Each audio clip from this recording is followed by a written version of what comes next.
So we're going to do a flipped classroom activity for the Industrial Revolution. As you guys know by now, I am not able to be helping you with this because I'm not here. You're going to be doing this project in pairs, and you'll be sharing a computer so you each can have the audio as we go. Now, the materials that you're going to need for this are a very large piece of paper, as well as some markers, pens, pencils, crayons, stuff like that, that you're basically going to be making a map to the Industrial Revolution. Now, I'm going to go step by step and tell you exactly what you need to do and listen to the instructions carefully. This is going to replicate the experience that one would have gone through during the Industrial Revolution. So let's get some context. This all started in the year 1700, and the nation is England. I want you guys to imagine that you're in a rural village, meaning primarily farming, small homes, not a lot of luxuries. Now, looking at your paper, I want you both to draw a river across your paper connecting east to west. The river should be about 1 inch wide. If you have no idea what that is, take out a ruler as well. Then I'm going to have you draw a simple wooden bridge crossing the river and draw 2 roads, one running north to south and crossing the river at the bridge, and one running from east to west. Neither road needs to be a straight line. Make sure that you're doing this in a relatively small amount of space. The bridge should be about the size of your thumb, if that gives you any context. And I also want you to draw 10 houses, 1 church, 1 cemetery, 1 store, 1 pub, which is like a restaurant, 1 coal mine, and at least 50 trees. This may take a minute, but I want you to keep in mind that you've got to leave extra space for a lot of other things. So each house should be maybe the size of a little less than the palm of your hand. Take some time to do that. You can pause the video in the meantime. This is what a rural village in England would have been like in the year 1700, including all of the different amenities that they had. 1 church, 1 cemetery, 1 store, 1 place to eat and drink, 1 coal mine, and trees. Now that you're done the first part, let's fast forward to the year 1745. You decide to invest money in the construction of a canal. The profits from your canal are astonishing. Coal can now be transported from the mines to the towns for half the price of a horse wagon transportation. If you're not sure what a canal is, it's kind of a transportation based on a waterway. So when you draw your canal, it should be going from the mine to the towns. Since you invested your money, thereby making a nice little profit, build yourself 1 nice home anywhere on the map you would like it to be. It should be around the same size as the homes that you built before, but you can make it a little bit nicer since you have all those profits from the canal. The canal needs to run parallel to the river, meaning the same direction, the same way. Now we're going to fast forward 5 more years to 1750. For a variety of different reasons, such as soap, diet, sanitation, and different healthcare advances, there's a population explosion in England and therefore in your village, because fewer people are dying. The cursed bubonic plague, which for centuries wiped out your village, has been virtually eliminated due to the disposal of sewage in the canals and ultimately in the oceans. Since there's not any more of that human waste floating around, the plague has gone down, healthcare has improved, and your village is multiplying. So I want you to add 5 houses. At this point, your total should be about 15, and already you can see the growth taking place from the year 1700 all the way only to 1750, and how much has changed already in your small rural farm. Now the year is 1760, it's 10 more years. The people of your village need a bit more food and goods to meet the needs of the new inhabitants. As your population grows, you need to make sure that you're supporting that population with the goods that are necessary. Farmers are beginning to experiment with new, more productive ways to farm, not frame as that says, and you're going to be forming a crop rotation, new fertilizers, and new livestock breeding techniques. So the new livestock breeding techniques increase the amount of livestock you have, cattle, lambs, chickens, stuff like that. And crop rotation is the idea that instead of just growing potatoes all year round, now you grow potatoes in the spring, you grow carrots in the summer, you grow cabbage in the fall, and so on.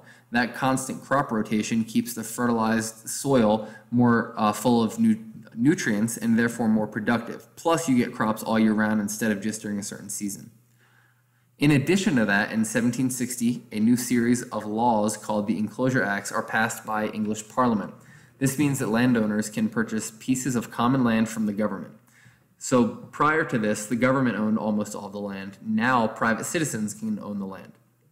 So on your map, I want you to add 5 houses and 1 more nice house. I also want you to fence off an area that's 3 inches by 3 inches to be reserved as a commons, or an area where people will meet and gather and discuss issues of the day. You can pause the video now so you can go ahead and take care of that and make those additions to your land. Now we're going to fast forward to 1773. A man named Richard Arkwright invents a new machine that can spin and weave cloth 100 times faster than could only be done by hand in a farm cottage. He calls his new machine the water frame because its principal source of power was water. Since the water frame was large, a special building was needed, and thus the first factory for producing cotton was built. So prior to this, people would have to create cotton and cloth by hand, which would take a long time. With this invention, you increase the total amount of cloth or cotton cloth that was available, therefore increasing the total amount of goods people could have, and also increasing the amount of money people had who sold it. So on your map, somewhere on your map in your village, I'd like for you to add one factory. Don't add any smoke billowing from the top because it's powered by water, not coal. And remember, the cotton factory must be placed on the riverbank in order to use that water. So on the map near your river, you're going to be adding your factory. In addition to that, since we have a new factory and we have new money in the village, I want you to add 5 houses for the workers, preferably close to the factory. So your total now should be 25 total houses on your paper. Now we're going to fast forward to the year 1774, not too much further. Since we have a new factory, more workers are needed to make sure that they're creating enough supply to meet the demand. People move into your village to find work. You're going to add 10 more houses, which total 40, 1 church, 1 pub, and 1 store, in addition to the ones you already had.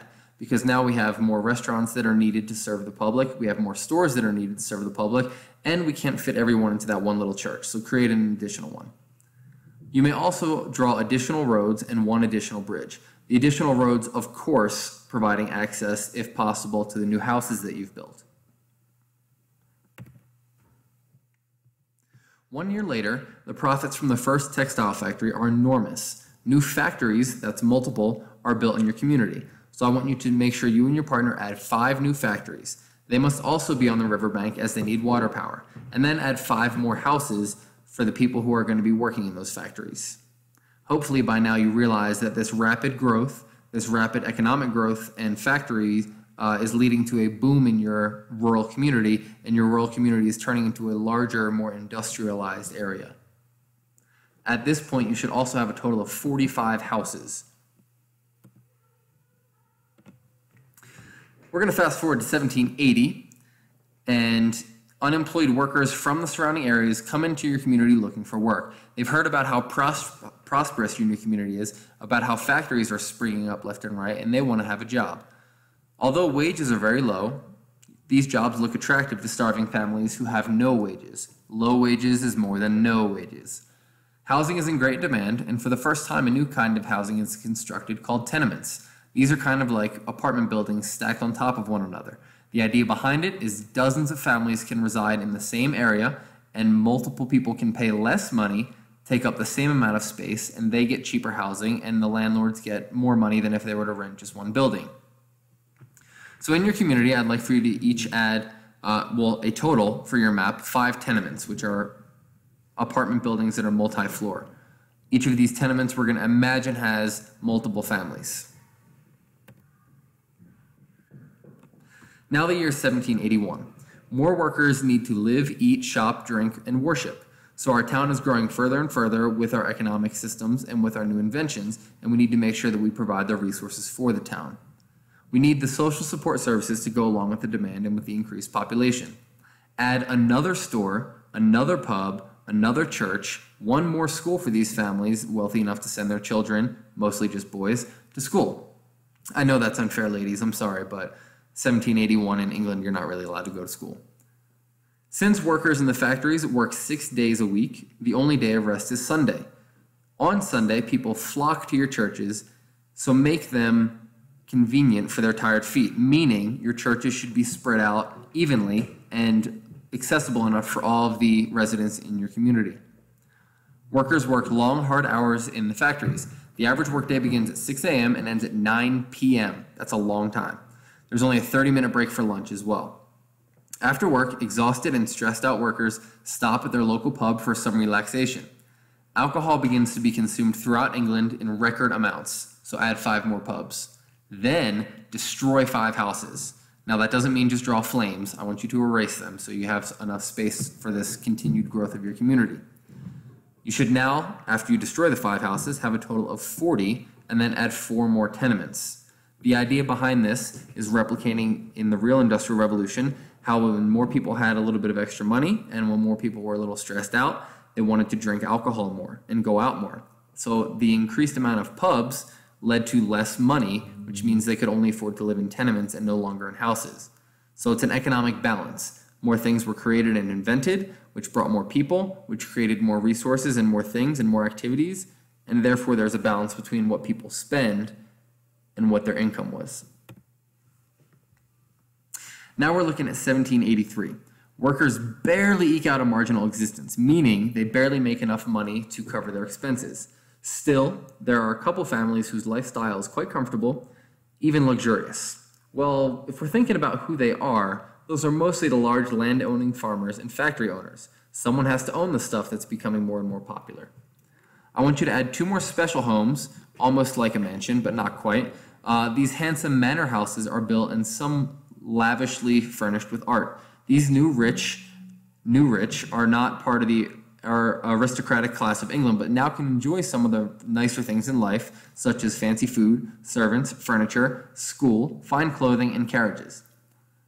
To represent this increase in this middle class that wasn't there before, add 1 more factory, 10 houses for management people, so you now have a total of 55 houses. And from this point on, trees can be removed if you need space, because they're probably going to need to be removed anyway. Now we're at 1785. A man named James Watt invents a new machine called the steam engine. The steam engine replaces the water frame as it's new and more efficient. Second, it allows factories to be built away from the river. So now not all the factories have to be directly on the river, and that allows for a lot more opportunities for new factories. The source of power is more mobile. Capitalists quickly replaced their water frames with steam-powered weaving and spinning machines.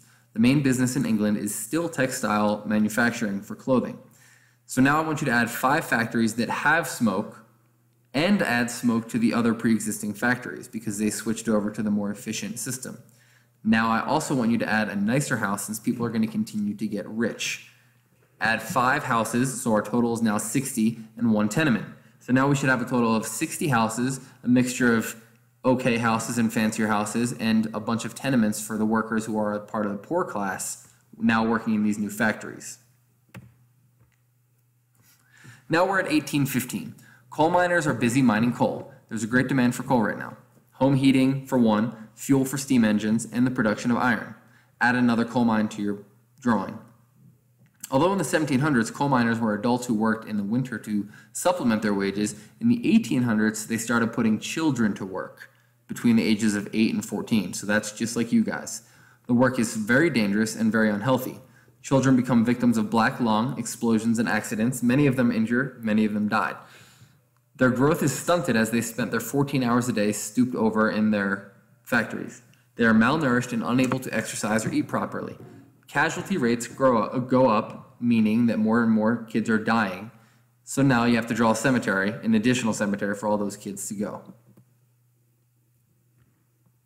Now the year is 1820. The existing canals and dirt roads cannot accommodate the heavy industrial traffic. All of the things that the new factories are creating have to be taken out some way or another. New experiments with transportation using the power of a steam engine are tried. The most successful appears to be a steam engine that pulls a series of wagons or cars on an iron track. The first railroad is tested and proves to be quite effective. So now I want you to add one major railroad line connecting all of your factories to your coal mines. This is really important. You can't have factories that aren't near your coal mines. If that means your railroad line has to go curving around different existing buildings, that's okay too. But it does have to be one continuous track that connects all factories and mines. You may also build additional railroad bridges only as needed. I also want you to add 5 more houses for the railroad builders because they need a place to stay. That should bring your total houses up to 70. Now the year is 1827. The new revolution in transportation draws thousands of people to your community. Soon there becomes a surplus of workers. Capitalists who wish to ensure the profits decide to hire women and children over men because they can perform the same labor at 1/2 to 1/4 of the price. Isn't that nice? Instead of hiring men, they hire women and children because they